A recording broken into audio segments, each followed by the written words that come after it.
Race 2 and the reverse grid handicap race, based on qualifying times, was set to roll. The PRB race directors had determined that a 36-second gap from Class C to Class B, and then Class A would be a further 16 seconds behind that. First off, it was the Class C cars, with Daniel Bando leading them into turns 1 and 2, closely followed by Stefan and Mike, with Paul and Glenn bringing up the rear. Then the Class B cars, minus Jos Kroon, headed off, with Scott Matthews again getting the jump on Michael McCosker into turn 2. Finally, what seemed like an eternity later, the Class A cars were released, with Stig Richards getting the best of starts, ahead of John Moyes and Chris Barry, with David Grant and Ivan Shriver rounding out the tail. By lap 2, the field was starting to sort themselves out, with Paul Barnes skipping up into second place in the Class Cs, and Glenn Caltino also up one position. Chris Barry was again quick, and left Stig standing still as he took the lead into lap 3, ahead of John Moyes and the rest of the Class A pack.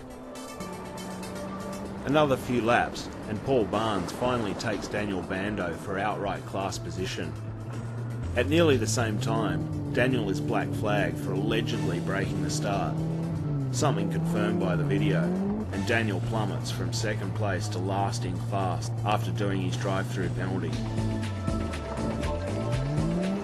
Lap 8, and David Grant has a spin around the top of the track, relegating himself to last in class. But the spinning hadn't finished, with Michael McCosker too having a moment onto the straight and slipping back dramatically. All the time, Scott Matthews was working his way through the field quietly, and by lap 10 he had snuck into second outright, but still had Paul Barnes ahead of him. Class A was also heating up, with Stig drag racing Chris from one end of the straight to the other, then holding round the outside of turn 2 to take the lead in a defiant way. The last 3 laps were crackers, with Scott Matthews hunting down Paul Barnes for the lead, and Chris Barry stalking Stig Richards, who were both only a couple of seconds off Paul and Scott. But devastation for Stig on lap 11 with a spin at turn 2, relinquishing the lead and finishing any championship prospects by dropping 3 places.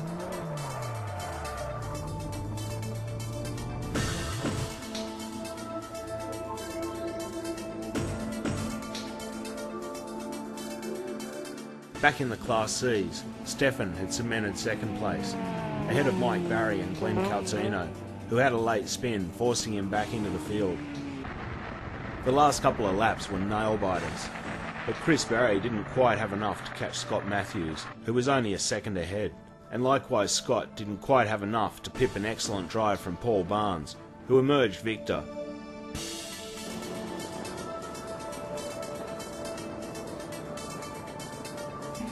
Behind them, John Moyes drove a most underrated race to stay in touch with Chris and second in class, whilst Ivan led home Stig for the minor placings.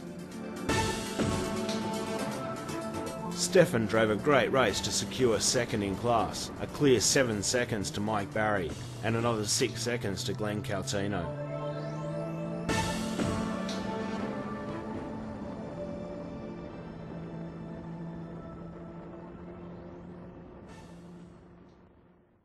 It was very exciting and was going very well for the first 3 quarters of the race. I've got a bit of pace back in the car with a suspension change, and I was able to stick with Chris just if I could draft him down the straight each time, and I had some pace around the top.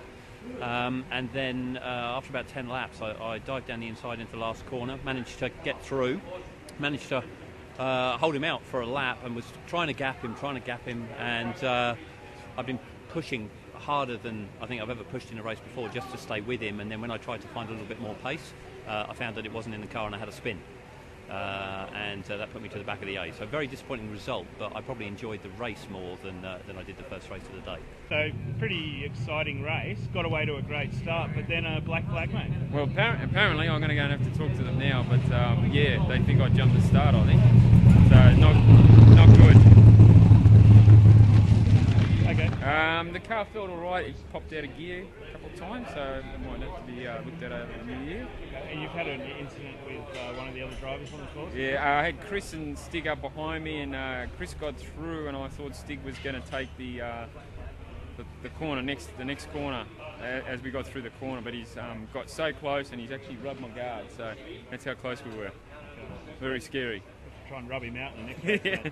I don't know about rub Stig out, but yeah, at least he did apologise, and I can handle that. Thanks very much, mate. Thanks, Andy. I was having an absolute ball, though. I enjoyed it. I took my eye off the corner for a second while I was watching Chris come up on me in the rear vision mirror, and suddenly realised a bit too hot on the brakes and too late, and couldn't turn her in, so just went straight in the dirt and dropped a couple of spots.